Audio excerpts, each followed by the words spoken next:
I think we'll move to the last theme, which is more like philosophical in a sense, and this one is for you, Fiona. So the European Commission's proposed Digital Markets Act emphasized the importance of contestability and fairness. And the question is, what are the economic characteristics of contestable and fair markets? And should the competition law promote fairness at all? Thanks. And again, thanks for inviting me to talk at this event. Sorry, silence my phone. The frustration that I have with the DMA is that it comes out with 18 rules. And when you're in the business of trying to make sense of things, a list of 18 rules is just really hard to absorb. You can't figure out how they should be organized and why they're 18 and not 19. And if something changed, would you have to add a rule or subtract a rule? So it would be, I think, more compelling for the DMA and enable it to be exported to more countries if it were more understandable where the rules were coming from. So I've been talking to a few economist friends, and we have a paper that'll come out soon that talks about the underpinnings, the economic logic underpinning the idea of wanting to have contestability and fairness. So I'm just going to explain that for a couple of minutes. The fairness idea comes, we think, is well-founded if you think about the platform as having strong network effects. Platform that has strong network effects is going to have a very, any individual user is going to have a very low marginal contribution to that platform because there's a lot of other people like me and they can figure out what ad to show me based on those other people.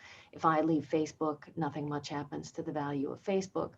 But if you took all the users together and had them leave the platform, then that would have a lot of impact on the platform. All the users would be gone. And a lot of why users are picking a platform when you have network effects is they want to be together. So leaving the platform and going to another one, there are probably other platforms that are just as good, maybe better actually. Possibly there's another one that's epsilon worse. But in any case, if the bulk of the value is coming from being together, then the users have a very good outside option when they move together. So their average product is quite a bit higher than their marginal product. And if you thought about the way payments are happening today as being marginal contributions by business users and end users, that it's worth, that regulation could move those payments, could move the split of the surplus closer to an average contribution. And this would have desirable efficiency consequences because it rewards the contribution of value and it generates incentives for innovation that are, and investment that are more in line with value, which is what we want. So that's a way to think about fairness that is attractive to me as an economist and makes sense for the platforms that we're talking about. Contestability, in the paper, we dismiss the Baumol contestability as being not helpful, A, wrong, and B, not helpful. But then try to develop a new discussion of contestability, which says, all right, you want lower entry barriers and greater competition. And in, again, environments with network effects, how do you get that? Well, we think of this as competition for the market because we think that the network effects and economies of scale are going to generate concentrated outcomes, possibly just one platform. And so the manifestation of competition would be one monopoly followed by another monopoly followed by another monopoly. Now, the problem with that is it's really hard to do. The antitrust authority has to protect all the nascent competitors, not miss the one that's going to grow and replace the next platform. They also have to, we also have to hope that those nascent competitors come along in a timely fashion and the right pattern and strength and so on, so that we're protecting consumer surplus. And then every time there's a transition between monopoly platforms, all the users have to pay a switching cost. So this is actually not a great way to have competition run. It's much better to have competition in the market where anytime I need a new car, I go and I buy a new car, or I buy a new breakfast cereal or whatever it might be, and I constantly have choices, and we have more robust competition. So again, a role for a regulator would be to try to transform as much as possible competition for the market into competition in the market. What are two major ways to do that? One would be promotion of multi-homing, regulations that protect and encourage multi-homing. So for example, I multi-home between Uber and Lyft, and that's easy because There are very low switching costs. I can open them both and I can look for how many minutes I have to wait on each one. It's relatively easy for those both to be sustained in my neighborhood because as long as there are 100 people who want to use Lyft, Lyft drivers will be around and they don't have to be my friends. They just have to be 100 people who want to use Lyft. So it's easier to have a multi-homing solution than it would be in a case like a social network. Now you might then be worried as a regulator or enforce against policies on the part of Uber and Lyft that, for example, require drivers to be exclusive or offer riders a nonlinear tariff, pay a lump sum and you get so many rides on Uber per month. Those tend to encourage single homing, and that's going to change the market in a way that isn't as good for competition. So multi-homing is one big area of focus, and the other one is interoperability. If I turn social networks into something that looks more like email, then I have competition in the market. Any ISP can arrive, has network effects that are generated at the level of the market. They're no longer proprietary network effects that belong to Gmail, the way Facebook has proprietary network effects, but Gmail doesn't have proprietary network effects. Anybody from any ISP can email a Gmail address and vice versa. So you get robust competition in the market when you have interoperability. So those are two ways to think about why we care about fairness and how it makes sense in a network effects world, and why we care about contestability and how that makes sense in a network effects world, and what regulation can do to improve both of them. And then I'll just end with a thought on innovation. I think sometimes platforms affirmatively pay for people in our field to say all innovation will die if we regulate a platform. That, of course, is too strong a position. And one of the things that we can point to over the last decades is cases where an interoperability standard has actually led to an explosion of innovation. Let's think about AT&T and devices that attach to the network. Let's think about a proprietary standard like Apple's App Store and the explosion of apps. Let's think about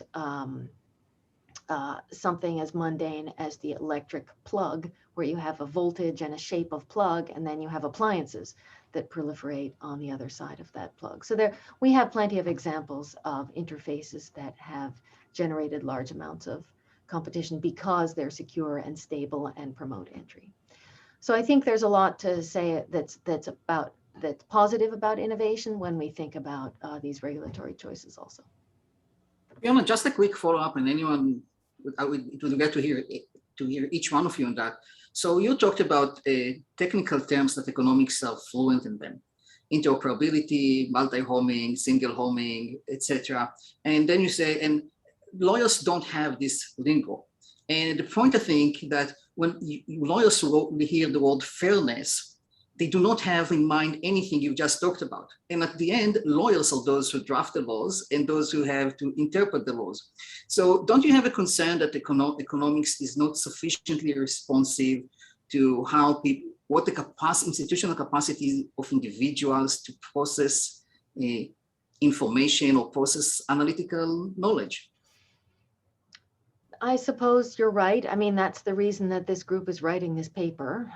Nobody's getting tenure off of a paper that explains how fairness and contestability could be translated into economics. But I think it does serve a social need that you point out. I mean, these regulations are treading the ground that is between economics and law. I mean, we want some transformation of our economy, of the things that are happening in our economy, and we're trying to use law to get there. So it seems to me that the lawyers working in this area have a responsibility to try to educate themselves as much as possible. But yes, economists also have a responsibility to help them.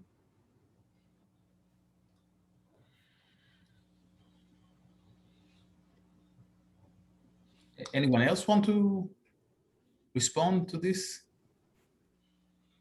Well, somewhat obliquely, I think, but I think there's often been an urge, at least in the United States, to have countervailing power when there are very large firms, you know, and we have all sorts of antitrust exemptions for this purpose. And Congress has been interested in that. And we see some of that, like the news publishers, right, have been pushing to have an antitrust exemption so they can negotiate with, say, Google and I guess Facebook over as a block. I think most antitrust scholars have been not really supportive of those antitrust exemptions, but we should recognize the political salience of it. And if you've got an imbalance in power that's very long lasting, something is going to give politically. It's better to reduce the power of the dominant firm through market forces, hopefully. But if that's not happening, the other side will not keep tolerating monopoly pricing forever. And so that pressure, we're seeing that here too. And I think part of what you referred to as fairness was this notion of a sort of a block, the power of a block versus an individual dealing with a platform. That's not going away. I agree. Yeah. I think it's, go ahead, Fiona. I was going to say, I think it's beyond just the political involvement of politics in it. I think if there are market forces that are, will try to create that countervailing power on the other side of the market. Healthcare is maybe the best example of that, where we just see this arms race in, how concentrated up can we get both the insurance side and the provider side of the market, or similar things in pharmaceuticals. So I think it's another argument for why it is urgent to try and address significant market power in as constructive a way as possible.